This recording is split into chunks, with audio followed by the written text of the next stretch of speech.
പ്രതിഷേധവുമായി കോൺഗ്രസിന്റെ കൗൺസിലർമാർ എത്തുകയാണ്. പ്രത്യേകിച്ച് നേരത്തെ BJP ആക്ഷേപം ഉന്നയിച്ചതുപോലെ തന്നെയാണ് രാഷ്ട്രീയ വിഷയങ്ങൾ നിലനിൽക്കുന്നത് എന്നാണ് നമുക്ക് മനസ്സിലാക്കാൻ സാധിക്കുന്നത്. കാരണം ഒരു അവിശ്വാസ പ്രമേയം കൊണ്ടുവരാനുള്ള ശ്രമം ശബരിനാഥിന്റെ ഭാഗത്തുനിന്നുണ്ടാകുന്നു, കൗൺസിലറുടെ ഭാഗത്തുനിന്ന് ഉണ്ടാകുന്നു. ആ ഘട്ടത്തിൽ അതൊക്കെ ആകെ പരാജയപ്പെടുന്ന ഘട്ടത്തിൽ തൽക്കാലത്തേക്ക് മുഖം രക്ഷിക്കാൻ ഒരു അക്രമം ഈ കൗൺസിൽ ഹാളിൽ ഉണ്ടാക്കുക എന്നതാണ്. അതിൻ്റെ അടിസ്ഥാനത്തിൽ തന്നെയാണ് ഇപ്പോഴത്തെ സാഹചര്യത്തിൽ നമുക്ക് മനസ്സിലാക്കാൻ സാധിക്കുന്നത്. അതിൻ്റെ അടിസ്ഥാനത്തിൽ തന്നെയാണ് നിലവിൽ ഈ കൗൺസിലിൽ ഇത്തരത്തിൽ വലിയൊരു പ്രതിഷേധവും വലിയൊരു സംഘർഷവും സൃഷ്ടിച്ചത് എന്നതാണ് നമുക്കിപ്പോൾ മനസ്സിലാക്കാൻ സാധിക്കുന്നത്.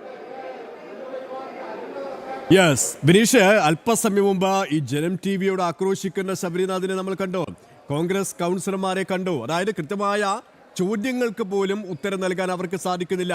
അതായത് BJP കൗൺസിലർമാർ മുന്നോട്ട് വെച്ച നേരത്തെ അവർ പ്രതികരിച്ച കാര്യങ്ങൾ എന്താണോ അത് സ്ഥിരീകരിക്കുന്ന രീതിയിലേക്കാണ് കാര്യങ്ങൾ എത്തുന്നത്. ബോധപൂർവം കുഴപ്പങ്ങൾ സൃഷ്ടിക്കുക, ഈ രേഖകൾ പിടിച്ചു വാങ്ങുക, അത്തരത്തിൽ ആ രീതിയിൽ അതിനെ മറ്റൊരു തരത്തിലേക്ക് കൊണ്ടുപോവുക. ആ ഒരു തിരക്കഥയ്ക്ക് അനുസരിച്ച് തന്നെയാണ് ഈ LDF കൗൺസിലർമാർ അവിടെ എത്തിയത്, UDF കൗൺസിലർമാർ അവിടെ എത്തിയത്. അതിക്രമത്തിന് നേതൃത്വം നൽകിയതാകട്ടെ ശബരിനാഥനും, അല്ലേ?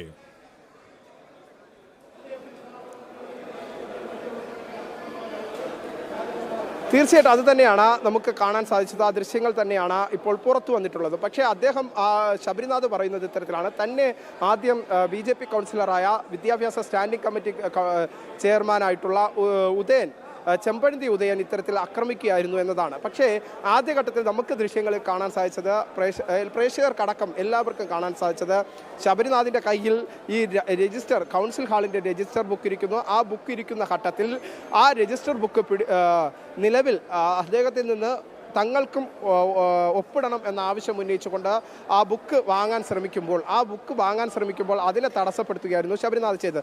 മുന്നിൽ കുറേ വനിതാ കൗൺസിലർമാർ നിന്നു. ആ വനിതാ കൗൺസിലർമാർ നിന്നതിൻ്റെ അടിസ്ഥാനത്തിൽ തന്നെയാണ് നിലവിലെ ആക്ഷേപം. നമുക്ക് അത്തരത്തിൽ ആ കൗൺസിലർമാരുടെ മുകളിലൂടെ ഈ ചെമ്പഴന്തി ഉദയൻ്റെ കഴുത്തിലേക്ക് ശബരിനാഥ് കയ്യേറ്റം ചെയ്യുന്നു. ഒപ്പം വനിതാ കൗൺസിലർ ആക്രമിക്കുകയും ചെയ്യുന്നു. അതിൻ്റെ ദൃശ്യങ്ങളടക്കമുണ്ട്. വനിതാ കൗൺസിലർമാർ ഈ ചെമ്പഴന്തി ഉദയൻ്റെ ഷർട്ട് പൂർണ്ണമായും വലിച്ചു കീറുന്നു. അങ്ങനെ വലിയ തോതിൽ ആക്രമിക്കുകയും ചെയ്യുന്നു. അതിനുശേഷമാണ് BJP കൗൺസിലർമാർ വീണ്ടും അടുത്തേക്ക് എത്തുന്നതും വലിയ പ്രതിഷേധത്തിലേക്കൊക്കെ കാര്യങ്ങൾ കടക്കുകയും ചെയ്തത്.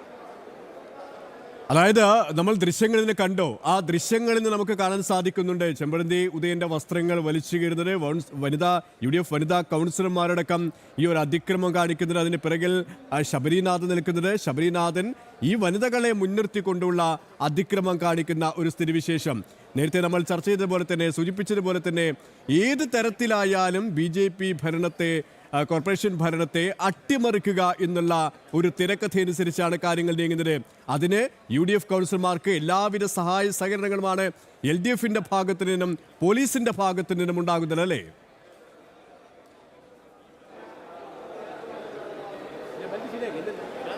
തീർച്ചയായിട്ടും അത് തന്നെയാണ് നമുക്കിവിടെ കാണാൻ സാധിച്ചത്. പക്ഷേ ഈ കൗൺസിൽ ഹാളിൽ വലിയ ആക്രമണവും വലിയ പ്രതിഷേധവും സൃഷ്ടിക്കുക എന്ന ലക്ഷ്യത്തോടു കൂടി തന്നെ LDFന്റെ UDFന്റെ കൗൺസിലർമാർ എത്തി എന്ന കാര്യത്തിൽ സംശയമില്ല. അത് തന്നെയാണ് നമുക്ക് ദൃശ്യങ്ങളിൽ കാണാൻ സാധിച്ചത്. പലപ്പോഴും ഈ സുഗതന്റെ വിഷയമായിരുന്നു CPMും കോൺഗ്രസും ഉന്നയിക്കുന്നത്. സുഗതൻ കൗൺസിലർ കാപ്പ കേസിൽ പെട്ടു എന്ന BJPയുടെ കൗൺസിലറെ കുറിച്ചാണ്. പക്ഷേ ആ കൗൺസിലർ 3 തവണയിൽ കൂടുതൽ കോർപ്പറേഷനിലെത്താതെ കൗൺസിൽ യോഗത്തിൽ പങ്കെടുക്കാതെ ഇരുന്നാൽ മാത്രമേ അയോഗ്യനാക്കുവാൻ സാധിക്കുള്ളൂ. പക്ഷേ അതിനു മുമ്പ് തന്നെ കോൺഗ്രസ് ആവശ്യപ്പെടുന്നത് അയാളെ അയോഗ്യനാക്കണം, ഈ BJP കൗൺസിലറെ അയോഗ്യനാക്കണം എന്ന നിലപാടാണ്. പക്ഷേ ആ ഒരു ചട്ടം നമ്മൾ ശബരിനാഥിന് മുന്നിൽ സൂചിപ്പിക്കുമ്പോൾ അതിന് മിണ്ടാട്ടമില്ല.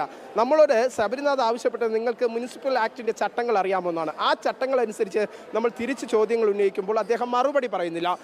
രാഷ്ട്രീയമായ അധിക്ഷേപം മാത്രമാണ് അദ്ദേഹം നടത്തുന്നത്. അത് തന്നെയാണ് നമുക്ക് കാണാൻ സാധിച്ചത്. എന്തായിരുന്നാലും നിലവിലെ സാഹചര്യത്തിൽ ഏതെങ്കിലും തരത്തിൽ ഈ ഭരണസമിതിയെ താഴേക്കിറക്കാനുള്ള, പ്രത്യേകിച്ച് BJP ഭരിക്കുന്നത് കൊണ്ട് തന്നെ രാഷ്ട്രീയമായി BJPയെ താഴേക്കിറക്കുക എന്ന ലക്ഷ്യം തന്നെയായിരുന്നു കോൺഗ്രസ് മുന്നോട്ട് വെച്ചത്. അതിൻ്റെ അടിസ്ഥാനത്തിൽ തന്നെയാണ് അവിശ്വാസ പ്രമേയം കൊണ്ടുവരാനുള്ള ശ്രമം ഇടതുപക്ഷവും വലതുപക്ഷവും ഒരുമിച്ച് തീരുമാനമെടുക്കുന്നതും. അതിൻ്റെ അടിസ്ഥാനത്തിൽ തന്നെയാണ് ഇന്ത്യ മുന്നണി സഖ്യം എന്തുകൊണ്ട് തിരുവനന്തപുരം കോർപ്പറേഷനിൽ യാഥാർത്ഥ്യമാക്കിക്കൂടാ എന്ന ചോദ്യവും ഉയർന്നു വരുന്നത്. ആ ചോദ്യം ഉയർന്നു വരുന്ന ഘട്ടത്തിൽ തന്നെ നമുക്ക് മനസ്സിലാക്കാൻ സാധിക്കുന്നത് ഇത് തന്നെയാണ്. നിലവിൽ വലിയ രീതിയിൽ ഒരു അന്തർധാര സജീവമാക്കിക്കൊണ്ട് തന്നെയാണ് കോൺഗ്രസും CPMന്റെ കൗൺസിലർമാർ ഇന്ന് ഞാൻ നിൽക്കുന്ന ഈ കൗൺസിൽ ഹാളിലേക്ക് എത്തുന്നതും വലിയ തരത്തിലുള്ള പ്രതിഷേധവും അക്രമവും ഒക്കെ അഴിച്ചുവിടുന്നത്. കഴിഞ്ഞ ദിവസം നമുക്ക് കാണാൻ സാധിച്ചത് CPMന്റെ നേതൃത്വത്തിൽ മേയറുടെ ഹാളിലേക്ക് എത്തുന്നു, മേയറുടെ ഓഫീസിലേക്ക് തള്ളിക്കയറാനുള്ള ശ്രമം എത്തുന്നു, മേയറെ ചേംബറിലേക്ക് കടത്തിവിടാതിരിക്കാനുള്ള ശ്രമം നടത്തുന്നു. ആ ഒരു ആക്രമണത്തിലേക്ക് കാര്യങ്ങൾ എത്തുന്നു. അതിനുശേഷം വീണ്ടും ഇപ്പോൾ നമുക്ക് കാണാൻ സാധിക്കുന്നതാകട്ടെ, ഏറ്റവും പ്രധാനമായി നമുക്ക് പറയാൻ സാധിക്കുന്നത് കോൺഗ്രസിൻ്റെ നേതൃത്വത്തിൽ അതേ നാടകം വീണ്ടും കൗൺസിൽ ഹാളിൽ തുടരുന്നു എന്നതാണ് ഇപ്പോൾ നമുക്ക് കാണാൻ സാധിക്കുന്നത്. ഇരുവരും ഒരുമിച്ച് ഒരേ കക്ഷിയായി നിന്നുകൊണ്ട് BJP താഴെ ഇറക്കാൻ അവിശ്വാസം കൊണ്ടുവരാനുള്ള നടത്തിയ ശ്രമവും പരാജയപ്പെട്ട ഘട്ടത്തിലാണ് ഇത്തരം നടപടിയിലേക്ക് CPM-ഉം കോൺഗ്രസും നീങ്ങിയത് എന്ന് തന്നെയാണ് നമുക്ക് വിലയിരുത്താൻ സാധിക്കുന്നത്. വിനീഷ്, ഈ 45 വർഷത്തെ ഇടത് ഭരണം, അതാണ് തിരുവനന്തപുരം കോർപ്പറേഷൻ നമ്മൾ കണ്ടത്. പക്ഷേ ആ ഒരു ഭരണത്തെ തൂത്തെറിഞ്ഞുകൊണ്ട് തന്നെയാണ് BJP അധികാരത്തിലെത്തിയത്, കോർപ്പറേഷൻ പിടിച്ചെടുത്ത് ചരിത്രം സൃഷ്ടിച്ചത്. അതിൻ്റെ ഒരു അസഹിഷ്ണുത സ്വാഭാവികമായും LDF-നുണ്ട്. ഏതെങ്കിലും തരത്തിൽ ഭരണം പിടിക്കാൻ, അല്ലെങ്കിൽ ഭരണത്തിൽ കടന്നു കയറാനുള്ള ഒരു നീക്കം ശബരിനാഥിന്റെ നേതൃത്വത്തിൽ UDF-ഉം നടത്തുന്നു. അങ്ങനെയാണ് ശബരിനാഥിന്റെ നേതൃത്വത്തിൽ UDF ഒരു അവിശ്വാസ പ്രമേയ നീക്കം കൊണ്ടുവന്നത്. പക്ഷേ LDF-നുള്ളിലെ ഒരു സ്വാഭാവികമായൊരു ഭിന്നത, അത് തിരിച്ചടിയായ ഒരു ഘട്ടമുണ്ട്. എങ്കിലും അവരിപ്പോഴും ഇടതും വലതും സഹകരണത്തിൽ തന്നെയാണ്. അത് നമുക്ക് പകൽ പോലെ വ്യക്തവുമാണ്. ഇപ്പോൾ നടന്ന ഈ ഒരു അതിക്രമം കൂടി അതൊരിക്കൽ കൂടി സാക്ഷ്യപ്പെടുത്തുകയാണല്ലേ?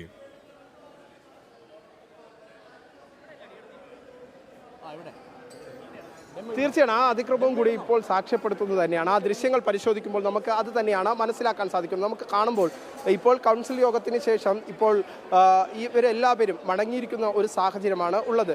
പക്ഷേ കൃത്യമായ പ്ലാൻ ചെയ്ത് കൃത്യമായ പദ്ധതി തയ്യാറാക്കി കോൺഗ്രസും LDF-ഉം സജീവമായി തന്നെ ഈ ഒരു കൗൺസിൽ യോഗത്തിലേക്ക് എത്തുന്നു. ആദ്യഘട്ടത്തിൽ CPM-ന്റെ ഭാഗത്ത് നിന്ന് കോർപ്പറേഷന് നേരെ, കോർപ്പറേഷൻ മേയർക്ക് നേരെയും അതുപോലെ തന്നെ മറ്റു കൗൺസിലർമാർക്കെതിരെയും അക്രമം അഴിച്ചുവിടുന്നു. അതിനുശേഷം രണ്ടാം ഘട്ടത്തിൽ പരിശോധിക്കുമ്പോൾ കൗൺസിൽ യോഗത്തിലെത്തി കോൺഗ്രസ് കൃത്യമായി പ്ലാൻ ചെയ്ത തരത്തിൽ കൗൺസിൽ യോഗത്തിൽ അക്രമങ്ങൾ അഴിച്ചുവിടുന്നു. അങ്ങനെ വലിയ രീതിയിലുള്ള പ്രശ്നങ്ങൾ സൃഷ്ടിക്കാൻ CPM-ന്റെയും കോൺഗ്രസിൻ്റെ ഭാഗത്ത് നിന്ന് നിലപാടുകൾ ഉണ്ടാകുന്നു. അത് തന്നെയായിരുന്നു അല്പസമയം മുമ്പ് നമുക്ക് ദൃശ്യങ്ങളിൽ കാണാൻ സാധിച്ചത്. പക്ഷേ അജണ്ട ചർച്ച ചെയ്യണമെന്ന നിലപാട് കോൺഗ്രസ് കൈക്കൊണ്ടില്ല, ഒപ്പം തന്നെ CPM-ഉം കൈക്കൊണ്ടില്ല. ഒരേ ഒരു വിഷയമായിരുന്നു കൗൺസിൽ യോഗത്തിൽ CPM-ഉം കോൺഗ്രസും ആവശ്യമായി ഉന്നയിച്ചത്. നിലവിൽ ആവശ്യമായി ഉന്നയിച്ചത് ഇതായിരുന്നു. പ്രധാനമായും അവർ ആവശ്യമായി ഉന്നയിച്ചത് നിലവിലെ സാഹചര്യത്തിൽ തങ്ങൾക്ക് ഈ കാപ്പ കേസിലെ പ്രതിയായിട്ട് വന്നിട്ടുള്ള സുഗതനെ അയോഗ്യനാക്കാൻ മേയർ നടപടി സ്വീകരിക്കണമെന്ന് ആവശ്യപ്പെട്ടു. മേയർ ആദ്യഘട്ടം മുതൽ തന്നെ ചട്ടങ്ങൾ വ്യക്തമാക്കിക്കൊണ്ട് എന്താണ് മുനിസിപ്പൽ ആക്ട് ചട്ടം, അതിനനുസരിച്ച് നടപടികളുമായി മുന്നോട്ട് പോകുന്നു മേയർ വ്യക്തമാകുന്നു. ബാക്കിയൊക്കെ കോടതിയുടെ നിയമപരമായ കാര്യങ്ങളാണ്. ആ നിയമപരമായ നടപടികളുമായി മുന്നോട്ട് പോകുമെന്ന നിലപാട് മേയർ വ്യക്തമാക്കുന്നു. അതിനുശേഷം ഇത്രയും അജണ്ടകളുണ്ട്, ഈ 501 അജണ്ടകളുണ്ട്. ആ അജണ്ടകൾക്ക് മേൽ ചർച്ച നടക്കേണ്ടതുണ്ട്. അതുകൊണ്ട് തന്നെ കോർപ്പറേഷനുള്ളിൽ മറ്റൊരു പ്രശ്നം സൃഷ്ടിക്കരുത്, സമാധാനപരമായി എല്ലാ കാര്യങ്ങളും ചർച്ച ചെയ്യാമെന്ന് മേയർ ആവശ്യപ്പെട്ടുകൊണ്ടാണ് കൗൺസിൽ യോഗം ആരംഭിക്കുന്നത്. ആ കൗൺസിൽ യോഗം ആരംഭിച്ചിട്ട് പോലും കൃത്യമായ തരത്തിൽ ഈ വിഷയത്തെ കൈകാര്യം ചെയ്യാൻ കോൺഗ്രസോ CPM-ഓ തയ്യാറായില്ല.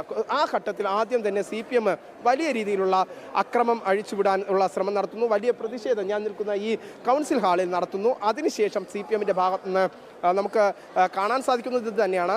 CPM ഒരു സൈഡിലേക്ക് ഒതുങ്ങുന്നു. അതിനുശേഷം CPM-ഉം കോൺഗ്രസും ഒരുമിച്ച് നിലവിൽ വലിയ രീതിയിലുള്ള അക്രമം ഈ കൗൺസിൽ ഹാളിൽ നടത്തുന്നു. പ്രത്യേകിച്ച് ആദ്യഘട്ടത്തിൽ ഈ കൗൺസിലിൻ്റെ പ്രത്യേകിച്ച് രജിസ്റ്റർ ഒപ്പിടാനുള്ള ഞാൻ നേരത്തെ സൂചിപ്പിച്ചതുപോലെ ആദ്യഘട്ടത്തിൽ BJP കൗൺസിലർമാരുടെ കയ്യിൽ നിന്നാണ്. ഇത് ആദ്യത്തെ റോയാണ്. ഈ റോയിൽ BJP കൗൺസിലർമാർ ഒപ്പിട്ട് ശബരിനാഥ് ഇവിടേക്ക് ഇരിക്കുന്ന സ്ഥലമാണ്. ശബരിനാഥിൻ്റെ കയ്യിലേക്ക് രജിസ്റ്റർ ബുക്ക് വരുമ്പോൾ പിന്നെ ഒപ്പിടാൻ ആരെയും അനുവദിക്കാതെ ഈ കൗൺസിൽ പോലും നടക്കാതിരിക്കാൻ നിയമപരമായി നടന്നിട്ടില്ല എന്ന് കാണിക്കാനുള്ള ഒരു ശ്രമം ഈ ശബരിനാഥിൻ്റെയും മറ്റ് കോൺഗ്രസിൻ്റെയും CPM-ൻ്റെയും കൗൺസിലർമാരുടെ ഭാഗത്തുനിന്നുണ്ടാകുന്നു.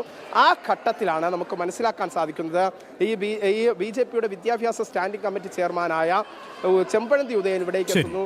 ആ രജിസ്റ്റർ ബുക്ക് വേണമെന്ന് ആവശ്യപ്പെടുന്നു, തങ്ങൾക്കും ഒപ്പിടേണ്ടതുണ്ട് എന്ന കാര്യം മുന്നോട്ട് വയ്ക്കുന്നു. ആ ഘട്ടത്തിൽ നിലവിൽ നമുക്ക് മനസ്സിലാക്കാൻ സാധിക്കുന്നു. അപ്പോഴാണ് ശബരിനാഥും കോൺഗ്രസിൻ്റെ വനിതാ കൗൺസിലർമാരും ഈ ചെമ്പഴന്തി ഉദയന് നേരെ ആക്രമണം അഴിച്ചുവിടുന്നത്.